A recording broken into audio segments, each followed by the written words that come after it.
Hello दोस्त। एक लोगों का कहना है, मेरा नहीं कैंडिडेट का, कि कट ऑफ कुछ भी हो, आपने स्कोर कुछ भी है, अगर नॉर्मलाइजेशन में आपका सही नंबर नहीं मिला, यानी मानकीकरण में आपका सही नंबर नहीं मिला, तो आपका सिलेक्शन नहीं होगा, ऐसा लोगों का कहना है। तो क्या है सच्चाई इस मिथ्या का CBT 1 में? हालांकि हमने देखा था, एग्जाम्पल के लिए अगर बता दें, एलपी की परीक्षा में, एलपी की परीक्षा में आपकी मानकीकरण से नंबर 100 से ऊपर भी गए थे, लेकिन जैसे ही आगे के प्रोसेस हुआ, ये मानकीकरण यानी नॉर्मलाइजेशन की फार्मूला में कुछ स्टेबिलिटी आई। और वो स्टेबिलिटी कैसे आई? तो वो आया है आपको नया फार्मूला से। नया फार्मूला में एक टर्म जोड़ दिया गया है, उस टर्म से आप देखेंगे तो आपको क्लियर से दिख जाएगा। हालांकि अभी आपका जो नोटिफिकेशन है सेंट्रलाइज्ड नोटिस नंबर 1/2019 में, उसमें पुराना ही फार्मूला दिखा रहा है, लेकिन नए वाले में जोड़ने से एक चीज़ तो क्लियर हो गई है कि आपकी नॉर्मलाइजेशन फार्मूला में ज़्यादा नंबर लोगों को नहीं बढ़ रहा है। ऐसा जेई के एग्ज़ामों में देखा है, स्टेबल हो गया है, मतलब बिल्कुल अनयूजुअल सा नहीं है। तो इसको देखते हैं, समझते हैं क्या है इसका प्रोसेस। तो सबसे पहले हम सेंट्रलाइज्ड नोटिस में आएंगे, तो हम नॉर्मलाइजेशन फार्मूला जहाँ पे दिया हुआ है 14.1 में, जिसमें सामान्यीकरण या मानकीकरण कह सकते हैं, इसकी फार्मूला दी हुई है। कहाँ है? तो 14.1 में आप नोटिफिकेशन में हिंदी इंग्लिश जिसमें आप सक्षम हैं देख लीजिएगा। यहाँ पे अब इस फार्मूला में आपको लिखा हुआ है सारे टर्म। इसको अगर हम सीधी मीनिंग में कहें, हम ज़्यादा घुमाते नहीं हैं, आपको नीचे क्या क्या लिखा हुआ है उससे मतलब नहीं है, हमारे पास एक ही है। ये स्कोर वो है जो 0.1 कैंडिडेट ने सभी शिफ्टों में हाईएस्ट नंबर लाया है। ये स्कोर ये है कि आपके शिफ्ट में 0.1% कैंडिडेट जो हाईएस्ट लाया है, उसका मान आप मध्यमान बहुलक जो भी निकालेंगे वो है। और नीचे के टर्म दोनों आपके शिफ्ट से रिलेटेड है, एक आपके शिफ्ट में जो स्कोर है उसका है, और ये आपके शिफ्ट का एवरेज है उसका है। ये आपका कैंडिडेट का स्कोर है, ये स्कोर आपका सीधा सीधा आपके शिफ्ट के एवरेज से घट जाएगा। लेकिन सबसे बड़ी टर्म है कि पूरे टर्म में जो जुड़ेगा वो टर्म यहाँ से आता है, सिंपल से, यानी 0% 1 कैंडिडेट आपके शिफ्ट में जो किए थे उसको जोड़ा जाता था। लेकिन न्यू फार्मूला में ये टर्म चेंज हो गया है, यानी इसको देखने के लिए हम चलेंगे आरआरबी मालदा में। तो आरआरबी मालदा का वेबसाइट हमने खोल लिया, तो जेई वाला में आया था ये पे नोटिफिकेशन, ध्यान से देख लीजिएगा, बोलिएगा नहीं। तो यहाँ पे आप देखिएगा, notice for revise normalisation formula 3/18 में, यही आपका एनटीपीसी में आने वाला है, मैं अभी बता देता हूँ। और अगर नहीं आता है तो कैलकुलेशन इसी आधार पे होगा, या तो आपके इस पे पास आएगा ये रिवाइज, और नहीं आएगा तो यही फार्मूला आपको कैलकुलेट किया जाएगा, जो आपका रिवाइज नॉर्मलाइजेशन फार्मूला है 3/18 वाला। इसको ओपन करिएगा तो आपके पास एक नया वाला सीट खुल जाएगा जो रिवाइज फार्मूला है। अब इस रिवाइज फार्मूला में देखिएगा, पहले वाले टर्म में क्या था, यहाँ पे आपको AMGM कर दिया है। पहले क्या था, यहाँ पे AMGQ था, यानी जो ए टर्म था इसी को सीधा उठा दिया था। यानी आपके AMGQ क्या था, यहाँ पे देखेंगे तो it is a sum of mean of standard deviation marks of the candidate in the examination considered to all shift.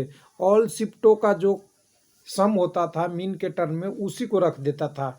लेकिन अब MGM में क्या किया है, इसको ऑल शिफ्ट तो रहेगा, लेकिन उसमें से जो सबसे अधिक होगा, ध्यान दीजिएगा, सबसे अधिक होगा उसको रखा जाएगा। हम नहीं कर रहे हैं, ये फार्मूला कर रहा है। नीचे से आइए, तो यहाँ पे आप नीचे आएंगे तो नया वाला टर्म जो आया है, इसमें लिखा है it is a sum of mean marks of candidate of shift having maximum mean and standard deviation marks candidated to examination considering the all shift.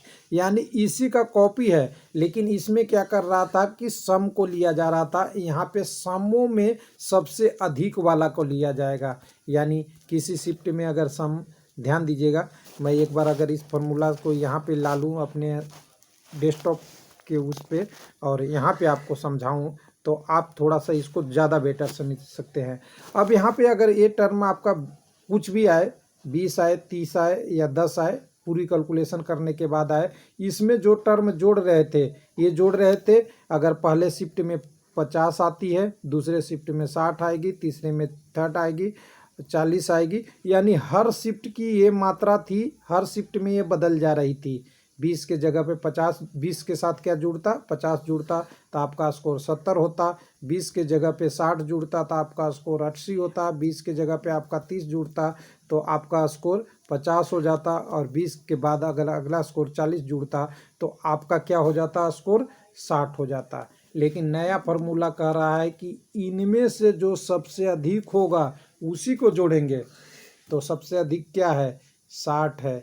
यानी आपको ये फिक्स कर दिया, ये डाटा को अगर फिक्स कर दिया गया तो आपका जो यहाँ से वेरिएशन होगा पहले टर्मों में, यानी आपके शिफ्ट का आपका स्कोर और आपके शिफ्ट का एवरेज, आपके शिफ्ट का हाईएस्ट स्कोर और आपके शिफ्ट का एवरेज, जो यहाँ से वेरिएशन होगा इसकी चाल क्या होगी, कम होगी। ध्यान दीजिएगा, कम होगा।